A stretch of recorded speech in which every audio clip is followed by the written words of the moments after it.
Les promeneurs du net, vous les avez déjà vus, aperçus sur les réseaux sociaux, sur Discord, Instagram, Facebook ou encore Snapchat. Rencontre. Comptoise Radio. Bonjour Tony Hippolito. Bonjour. Vous êtes le directeur adjoint au CIJ à Vesoul. Vous êtes également promeneur du net. Les promeneurs du net, on les voit passer sur les réseaux sociaux, mais qu'est-ce que c'est ? Promeneurs du net, c'est des professionnels de la jeunesse qui sont connectés sur les réseaux sociaux à des horaires qu'on appelle atypiques, c'est-à-dire 18h, 21h, 19h, 22h. On échange avec notre réseau d'amis sur plein de sujets qui peuvent être divers et variés, que ce soit des projets de jeunes, aussi du mal-être, on fait de l'information, si il y a du cyberharcèlement, eh bien on profite de ces réseaux sociaux-là pour pouvoir échanger avec les jeunes sur des sujets graves. Le promeneur du net, en gros, c'est un peu le grand frère numérique de la personne qui va venir se confier, parce que des fois c'est plus facile de parler à quelqu'un qu'on ne connaît pas mais qui est de confiance que d'aller parler à ses parents.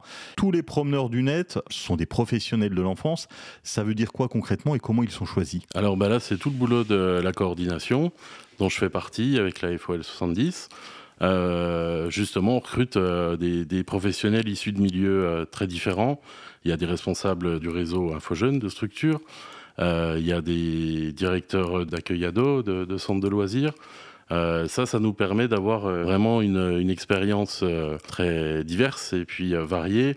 Et c'est vrai que s'il y a des sujets sur lesquels on est un petit peu bloqué avec un jeune, on n'hésitera pas à les renvoyer vers un autre promeneur du net qui est plus à l'aise avec ce sujet-là. 3 missions, l'éducation numérique, le mal-être, également de l'emploi et de la parentalité. Vous, Tony, vous êtes sur les réseaux sociaux le lundi en fin d'après-midi et même le lundi soir. Ce lundi, on est venu vous parler de quoi ? Mes permanences tous les lundis de 18h à 21h.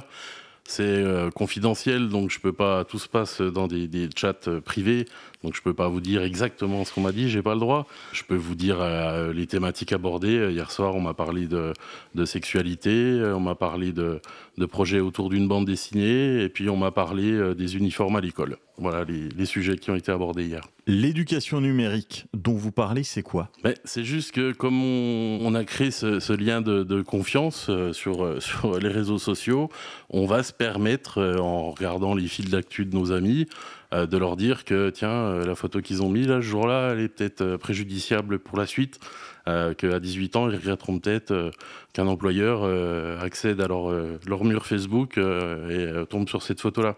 Donc voilà, on a aussi cet esprit critique qui est bien mieux perçu, je pense, que quand c'est les parents qui leur disent. Donc voilà, l'idée de tout à l'heure de grand frère sur le numérique, c'est tout à fait ça. Ouais. C'est beaucoup de bienveillance. Des fois, il y a des sujets graves qui peuvent venir sur la table, comme par exemple le mal-être. Ça fait aussi partie des missions. Mais c'est vrai vous savez, qu'on a passé la période du Covid, c'était une période un peu particulière. Tous les promeneurs du net de la Haute-Saône ont doublé leur permanence. Ils ont tous été volontaires pour le faire. Et c'est vrai que pendant cette période de Covid, on a pu repérer beaucoup de jeunes qui étaient en mal-être, avec qui on a pu échanger, on a pu leur donner des solutions, on a pu leur expliquer que même si pendant le confinement, ils ne pouvaient pas sortir, ben voilà, qu'ils pouvaient au moins nous causer.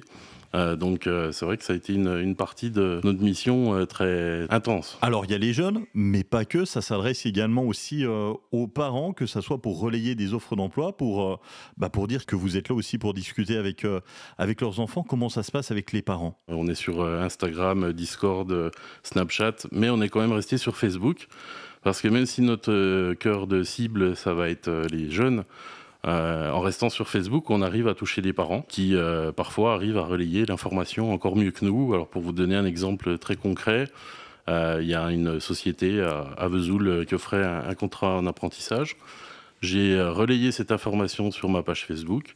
Une maman l'a vue, a envoyé son fils qui lui n'était pas sur les réseaux sociaux passer un entretien. Il a eu la place, donc ils étaient super contents. Et puis la maman a eu la gentillesse de me le dire que c'était sur ma page qu'elle avait trouvé cette information.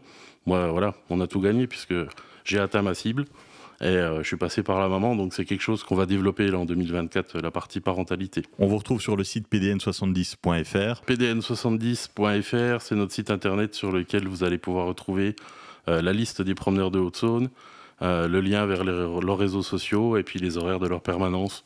Donc voilà, il y a un site à retenir, pdn70.fr, c'est le départ de tout. Tony, merci d'avoir été avec nous. On retrouve les promeneurs du net donc sur les réseaux sociaux, PDN70 ou encore avec le hashtag PDN70. Et puis vous, Tony, c'est le lundi de 18h à 21h. Merci d'avoir été avec nous. Merci, à bientôt.